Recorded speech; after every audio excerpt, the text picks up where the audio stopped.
Hello dear friends, we all think that England is the capital of the classical style and hard rules, but watch to the end to find out what the people of England of the past were like. Many think that London was the best place in the world in the 1960s. Youth culture flourished and post-war austerity finally gave place to a decade of optimism and exploration. In this decade, the traditional hierarchies begin to dissolve, paving the way for the birth of the modern age. During this time, London underwent a metamorphosis from a gloomy, grimy post-war capital into a bright, shining epicenter of style. The phenomenon was caused by the large number of young people in the city, due to the baby boom of the 1950s and the post-war economic boom. Following the abolition of the national service for men in 1960, these young people enjoyed greater freedom and fewer responsibilities than their parents' generation, and fan changes to social and sexual politics. The swinging city was defined by Time magazine on the cover of its issue of 15 April 1966. In Imperialis article Great Britain, you can walk across it on the grass. The magazine pronounced London the global hub of youthful creativity, hedonism and excitement.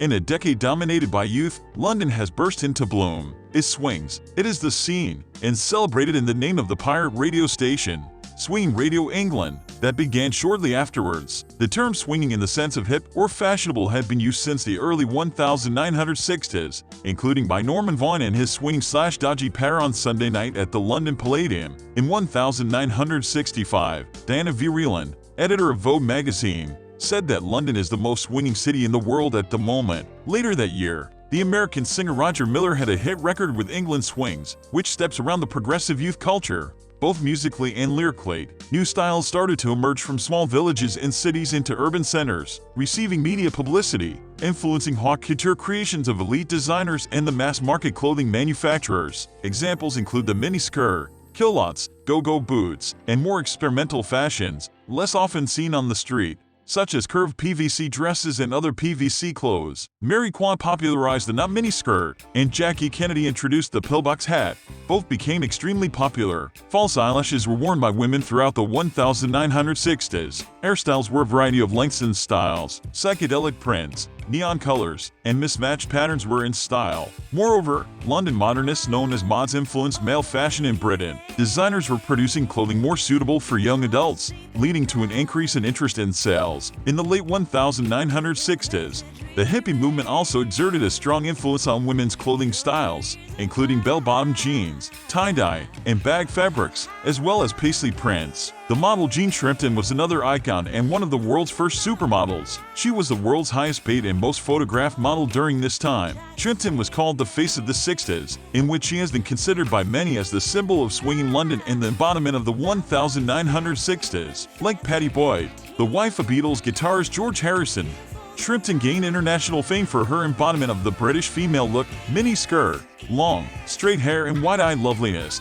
characteristics that defined Western fashion following the arrival of the Beatles and other British invasion acts in 1964. Other popular models of the era included Vershka, Peggy Moffat and Penelope Tree. The model Twiggy has been called the face of 1966 and the Queen of Mod, a label she shared with, among others, Kathy McGowan, the host of the television rock show Ready Steady Go. From 1964 to 1966, the British flag, the Union Jack, became a symbol, assisted by events such as England's home victory in the 1966 World Cup. The Jaguar E-Type sports car was a British icon of the 1960s.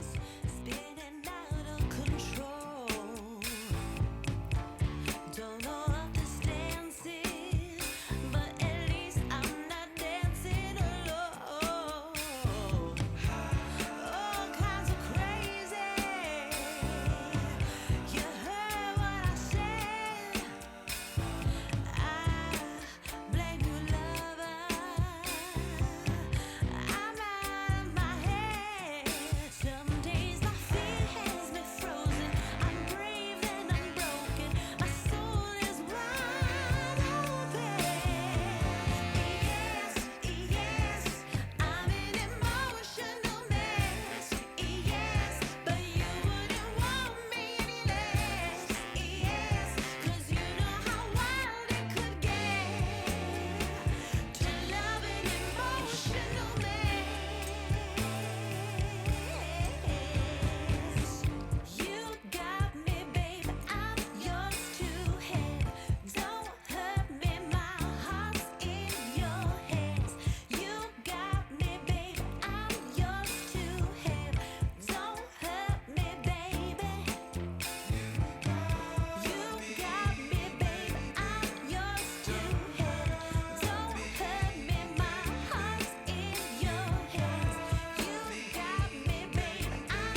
Thank you for watching. Put like so that I would look for exclusive photos, as well as other interesting photos, and you can look at my channel.